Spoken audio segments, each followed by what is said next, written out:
I will just give a few indicators of where we go next before Kate delivers her poem of the day in about 15 minutes' time. But we just thought we'd have a bit of feedback on the discussion, certainly from my point of view. The ones I sat in on, they were very interesting conversations that felt like they could go on a lot longer, which is encouraging. But I've also just introduce formally Edward Harcourt as Pro-VC of Liverpool John Moores University, and Sarah Fisher from Open Eye Gallery, who was also very instrumental in bringing the forum to fruition. So maybe hand over to Edward. Yeah, Alistair, thanks very much. I'll be very brief and much less entertaining than Kate Fox, for sure. But can I just say thank you to everyone who's given up a day and made a contribution today. I mean, I think we're onto something here. I hope you would agree with that. When we were coming up with a name for this forum, we deliberately styled it as Culture Forum North rather than Northern Culture Forum, thinking that if this caught on, this was perhaps something that other regions in the UK could replicate and imitate and follow the North's lead, if you like. And I think, certainly we have a responsibility, I feel, to kind of colour in this whole rhetoric that's going on now around the Northern Powerhouse, or as I tend to think of it, Northern terraced houses of cultural organisations working side by side to deliver strong communities. And I hope that you feel that we've started a dialogue here, we've started an exchange. There are ways in which we can continue to remain in touch. There's no barrier to membership in this organisation. We've got about 50 organisations currently subscribed. All we ask is that you show up once or twice a year to forums and that you contribute to case studies and that you contribute to our research base. And I'll say something more about research in a minute. But I did also want to just reflect on who's not here. I mean, there are many of us here, many more than we perhaps had anticipated when we set out on this journey. But there are many of our colleagues, of course, who are not here. But there are also voices that are not here. Local government is not here. And in the devolution context across the North now, I think, engaging local councils, engaging the cultural debate within regional economic strategic planning is going to be very important. And of course, we don't have businesses here either. And that was mentioned by a couple of speakers this morning. We need to see businesses step up and be more generous in their support of arts and cultural organisations and activities across the North. And that is perhaps a step too far for us at the moment. But I think as we evolve, I think engaging business is going to be important to us as well. In the conversations that I was part of this afternoon, I mean, steady reference was made to the need to begin a research agenda. And we have started on this. We've commissioned the Institute of Cultural Capital that sits between the universities of Liverpool and my university, John Moores. On the back of the European Capital of Culture in 2008, it was established with support from Phil Redmond, the TV writer, to provide a research base for the continuing study of the impact of the European Capital of Culture and its developed legs, and is doing much more than that these days. And we've commissioned them through Culture Forum North to basically harvest the information around our partnership activity. And you may have been contacted by them in the last few weeks or months. They've got a web questionnaire that they're inviting us to contribute. And this really, I guess, has got to be everyone's homework coming out of this. And it is going to take some time to actually document and really tip out the information about what we're doing in our particular locales and communities. So there's an online questionnaire survey, but they're also doing more qualitative interviews. And I participated in one of these a couple of weeks ago, as other colleagues may have done. And there's a few themes that are kind of emerging that I thought I would just kind of put on the table as we reflect on the success of the day and where we go from here. Because we asked partners via these interviews what the key features of success were, and this was touched on in the panel discussion this morning. But there was a very clear sense that expectations needed to be set and understood very clearly at the outset, that it was very important that goals match up and that there was a very clear, if not written, then working understanding of what the outcomes were that both organizations were working towards. There was a sense of identifying, kind of win-win outcomes that maximize the value of the assets within both organizations. There was a sense of being ambitious and of wanting to go for big, transformative outcomes. There was a sense of balance and the need, particularly for universities, to understand their scale, how difficult they are to navigate, how powerful they can be, particularly when in partnership with small arts organizations that are getting by on much less funding. It's important for universities, I think, to understand how our decision-making and our kind of structure can make it very difficult for small arts organizations to talk to us, let alone to rely on us. And I think that was a very important point.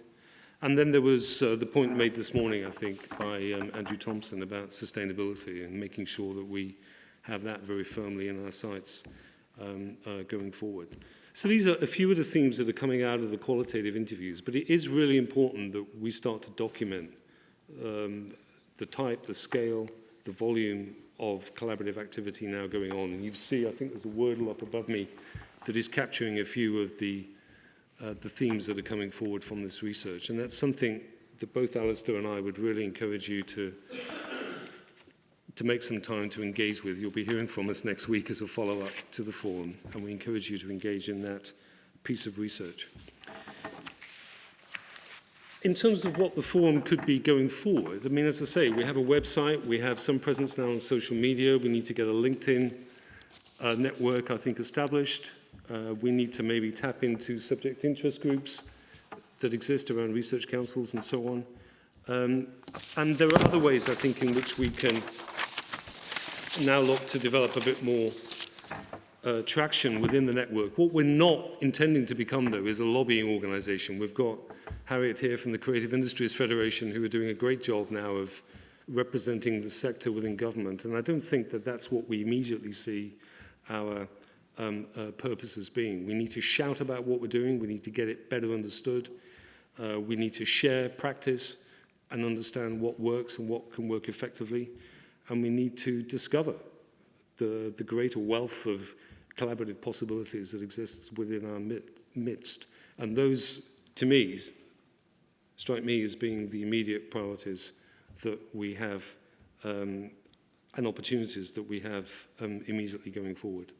So, Alistair, I think I'll stop at that point, and I think we want to take comments from the floor now of how you would like to see the forum develop, your forum develop now in the weeks and months ahead.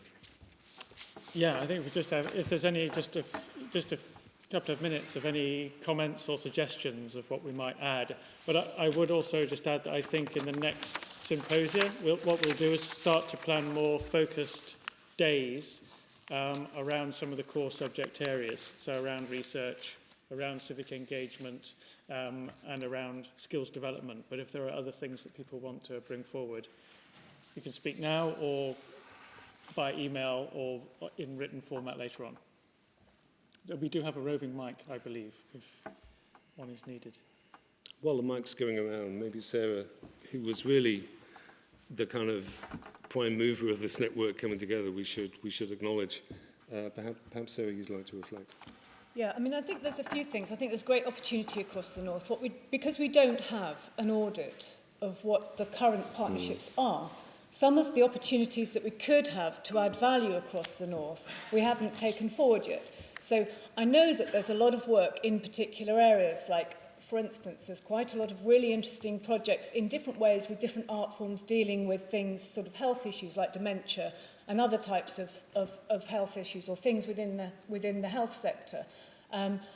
As well as a lot of other activity, which there are some similarities and through different art forms. One of the things that I kind of recognise that we could do collectively is we could be prepared for the next kind of round or iteration that might come out of of whatever AHRC ends up being in terms of looking at hubs and look at the North as potentially as a hub.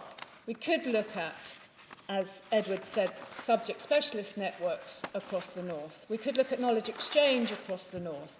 I think a lot of the programmes, including EU programmes that we might access at present, tend to happen because they're through people that we know.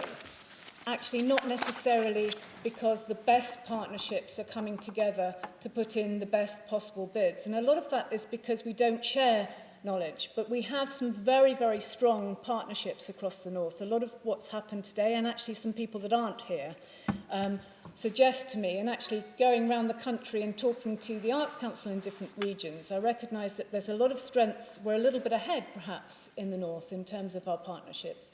So the question for me is, how do we jump on that and take that forward and add value across the North by coming together around specific areas where we've got strengths?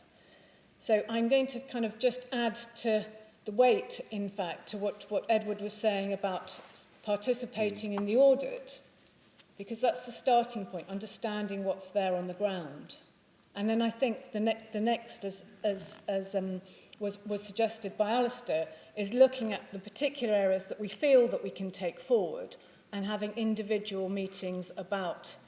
There's some very good examples across the North of cultural organisations working with universities to co-design or to design courses for the next generation of cultural workers.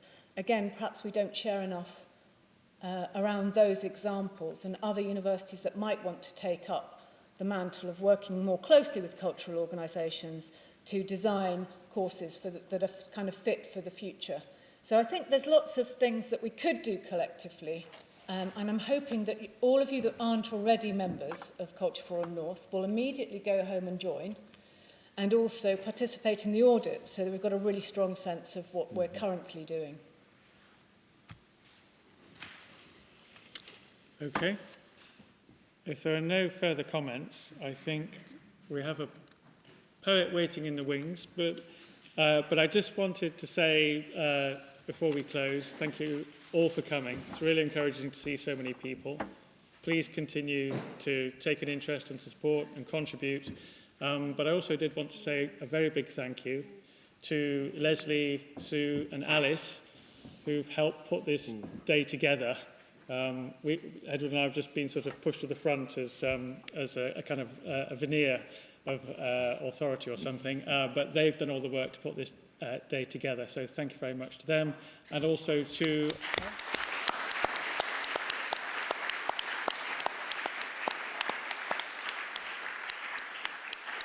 And also, of course, to Opera North, and particularly Richard Mantle here, who's the General Director, for hosting us here and for really providing perfect facilities to do this. It's been great, really good. Just a shame we didn't have any opera, but we do have poetry. So, Kate, if you'd like to step back to the stage.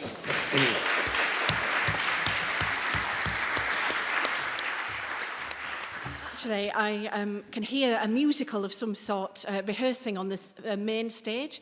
And in a way, an even nicer end, I think, than this poem would have been if we'd all got on the main stage and danced together in partnership in a symbolic... But I'm guessing you wouldn't be so up for that, so we've got a poem. I tried to go to I went to 13 of the conversations. They're reflected in the form of questions. And I feel like I should declare an interest. It's been a sort of great privilege as an individual artist to get to come to a day like this. And, you know, I've been funded by several organisations in this room and worked with them, you know, the Arts Council, New Writing North, Sunderland University. I'm currently doing a show for the BBC about not wanting to be middle class, as you do. And I'm doing a practice-based PhD at the Performance and Cultural Industry School at the University of Leeds. So there's a kind of strange... I see the intersection of these worlds, and in some ways I'm like, hurrah, I'm so grateful I can stay in the North and be funded and do exciting things. And then on the other hand, it also makes me quite critical of all those things in a critical friend sort of way. And that's not really in the poem. That's not in the poem, because it's your voices. But I suppose being a critical friend is a risky thing to create. Do you really want to create lots more critical friends? Yes, probably. Anyway, this is called Are You Asking, I'm Dancing? Alistair says it's like a dance hall. Mima and Teesside are in a full-on tango. How will other organisations pick partners outside a quango? Who's writing the script? Who's telling the future story? Universities and cultural organisations could meet, kickstart this process. Research, cultural agendas, civic ones, mixing in a giant northern blender.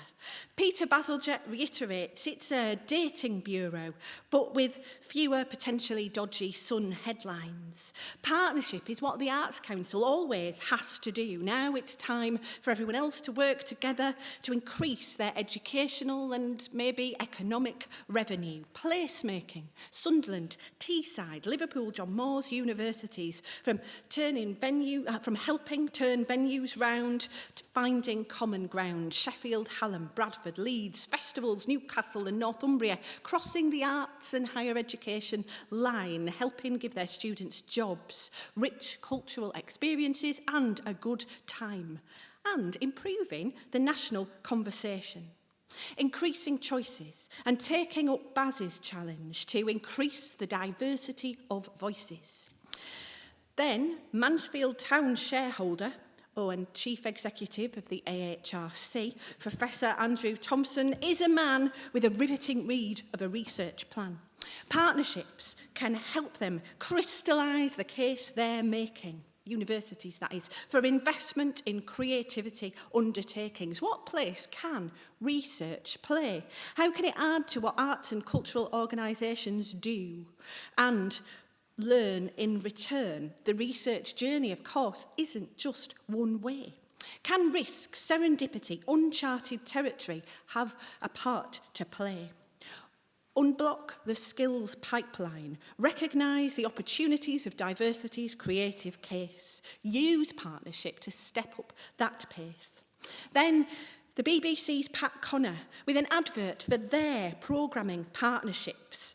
Pleasing everyone loud and clear is hard, but open universities are connecting with the Brontes and everyone's going bottoms up for the Bard.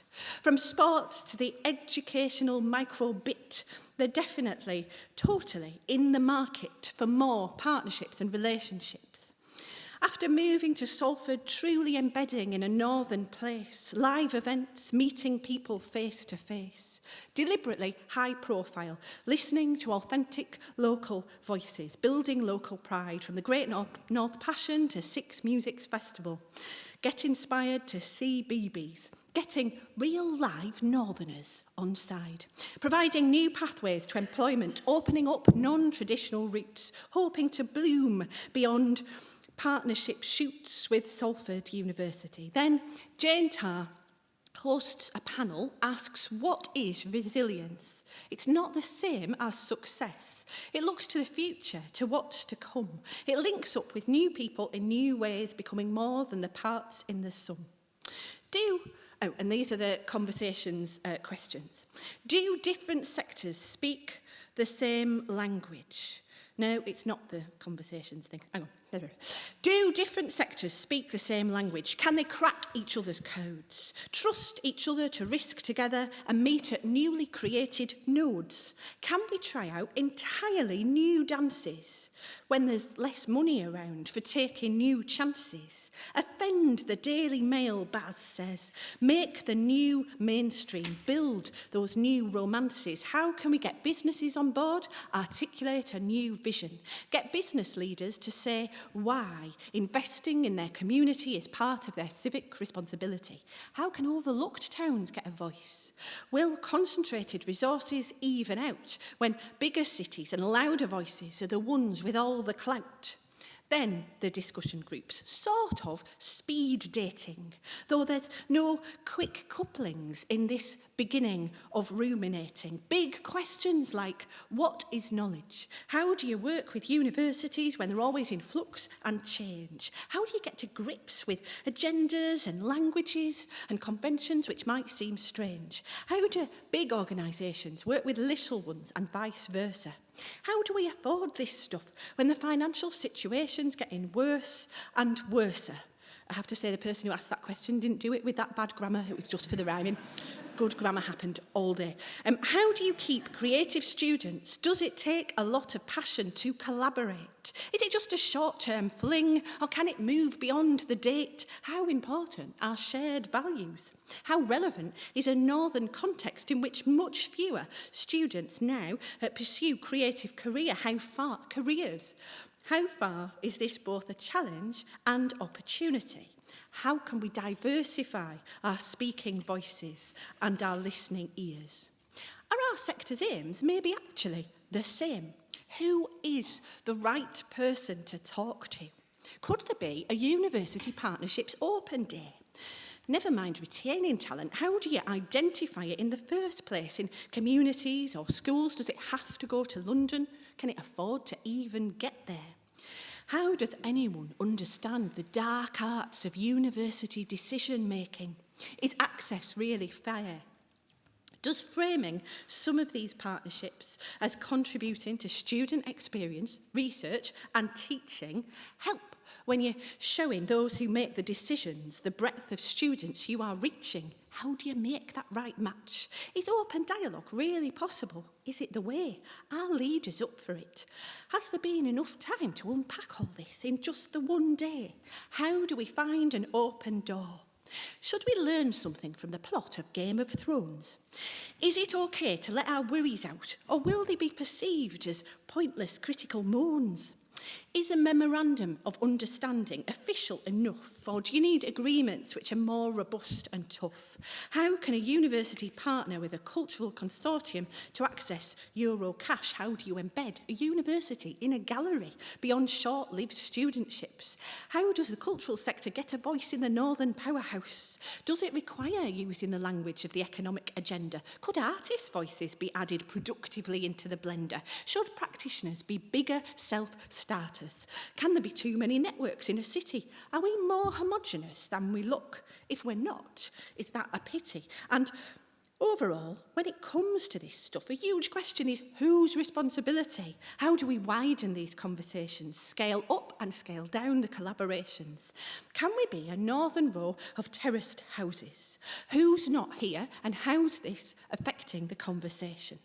Councils, businesses need engaging in some way to be part of the talking some future day. So, in summary, let's start dancing.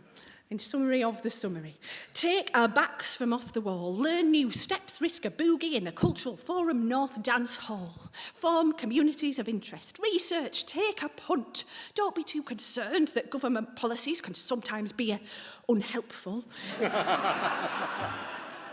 It's scary out on the dating market. You don't know if you're meeting the right folk, but if you're here, you're in the right place. You need each other, like a white and a yolk, like bacon needs eggs, like a pasty needs Greggs.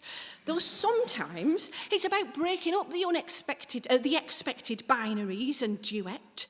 Bravely pooling resources in collaborations which haven't even been thought of yet. Strawberries and beans, ball gowns and jeans, retaining talent and sparking it off. Offering more, not less when the climate's tough. Helping places tell themselves, queering geography, willing to give time and power to this new choreography. There's opportunities here for shared glory in writing future scripts, telling the future northern story. Thank you.